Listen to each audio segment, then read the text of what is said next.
تین چیزیں اللہ تعالیٰ نے اس قرآن مجید کی مقام پر اس آیت میں بیان کی ہیں۔ سب سے پہلی چیز بابرکت، دوسری چیز کہ غور و فکر کرنا، تیسری چیز اس قرآن پر عمل کرنا۔ تو یہ ہم مسلمانوں پر ضروری اور لازمی ہے۔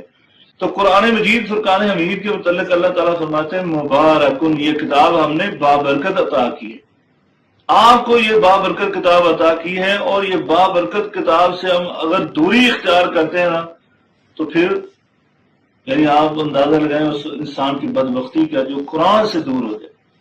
یہ قرآن خود بابرکت ہے، بلکہ ایسی کتاب ہے کہ اس کے ساتھ جو ہے بہت ساری خیر اور بھلائی آتی ہے۔ یعنی اللہ تبارک تعالیٰ فرماتے ہیں کہ اگر یہ لوگ اہل کتاب جو ہیں وہ اپنی کتابوں پر، اور یہ مسلمان جو ہیں قرآن مجید پر، یعنی وہ سابقہ دور میں، ابھی کی نہیں بات، وہ سابقہ دور کی بات کی، اور پھر مسلمانوں کو کہا گیا کہ اگر یہ قرآن مجید پر عمل کرے نا لَأَكَلُوا مِن فَوْقِهِمْ وَمِن تَحْتِ أَرْجُلِهِمْ، یعنی یہ اپنے اوپر سے بھی رزق کھائیں اور اپنے پاؤں کے نیچے سے بھی رزق کھائیں۔ یعنی اللہ تبارک تعالیٰ ایسا ان کے لیے برکت کا یعنی سما پیدا کر دے گا کہ ہر طرف سے ان کے لیے خیر و برکات کی بارش ہونا شروع ہو جائے گی۔ برکت والی کتاب جو ہے اس کے نزول کی حکمت کیا ہے؟ لِيَدَّبَّرُوا آیَاتِهِ، کہا کہ اس قرآن پر غور و فکر کرنا، صرف پڑھنا نہیں ہے۔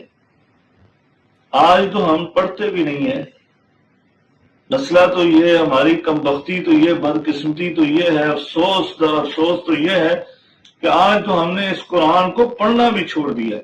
امت مسلمہ بحیثیت امت آج قرآن سے بہت دور جا چکے۔ قرآن مجید صرف پڑھنے کے لیے نہیں آیا، بلکہ اللہ تعالیٰ فرماتے ہیں لِيَدَّبَّرُوا آیَاتِهِ، تاکہ غور و فکر کریں اور یقین جانیں جب بھی آپ قرآن پڑھتے ہیں نا، اگر غور فکر سے پڑھتے ہیں تو کوئی نہ کوئی نقطہ واضح ہوتا ہی ہے، کوئی نہ کوئی نقطہ آپ کے سامنے آتا ہی ہے۔